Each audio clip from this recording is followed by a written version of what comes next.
Today we have an opening reading and a gospel that seem to have nothing to do with one another. The first reading is the story of God calling Abram, a nomadic herdsman, to become Abraham, the father of the Israelites, the Ishmaelites, and several other Semitic peoples. It is a story of God finding a way out of no way. Abraham is said to be 99 years old, and his wife Sarah, who will become Sarah, is about the same age. I am 39, and trust me, I am not looking to have any more infants at my age.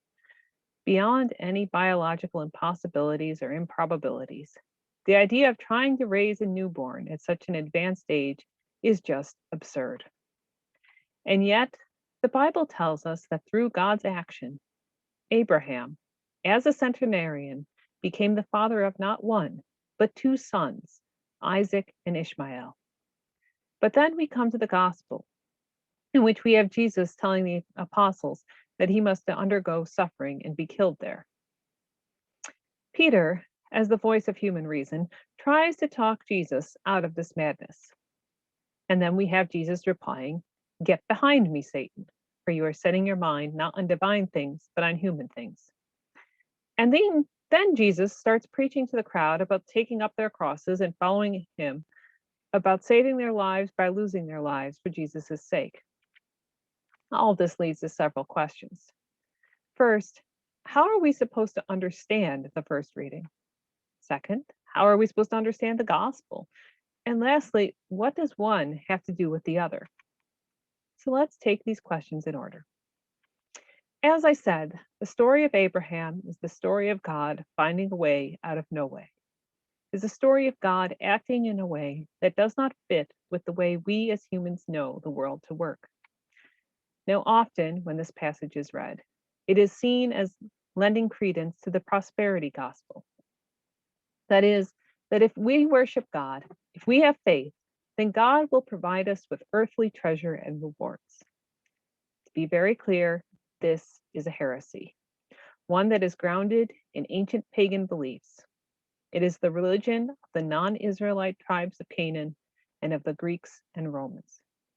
It is not true Christianity or Judaism or Islam or of any religion that confesses belief in the one true God.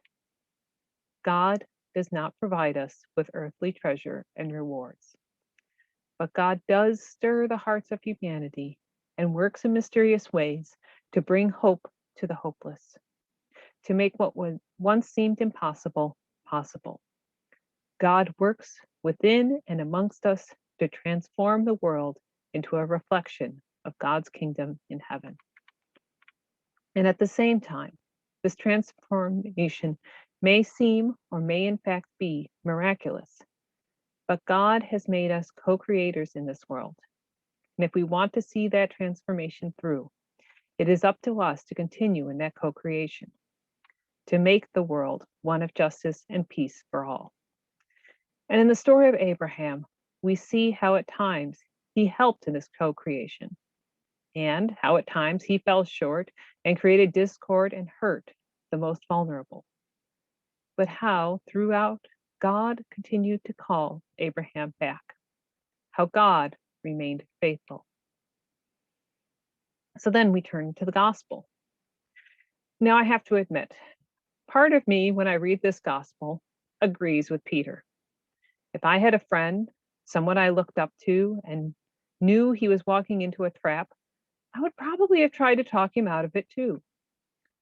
And this passage also raises the issue of the agency of Judas, the high priest, and the Roman officials. Does it just make them pawns in a game that was pre-decided before they were ever born? If they did not play their parts, then would salvation through Jesus Christ have ever come into being? I think in all of this, the answer is to look at the cross not as required, but as inevitable. And what I mean by this is that as I survey human history and as I look at the world today, more often than not, when someone speaks up and speaks out for the poor, the disenfranchised, and the voiceless, that person is silenced through violence by those in power.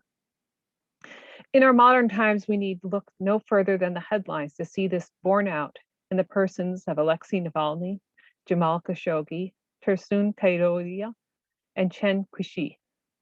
Or we can turn to our history books and speak of Bishop Romero, Medgar Evers, Jonathan Myrick Daniels, and countless others, not only in the 20th and 21st centuries, but throughout history.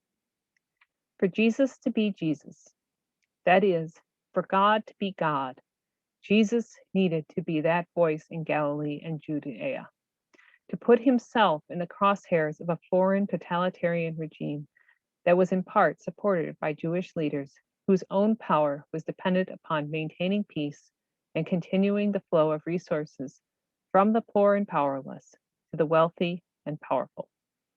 In other words, upon the subjugation of their own people.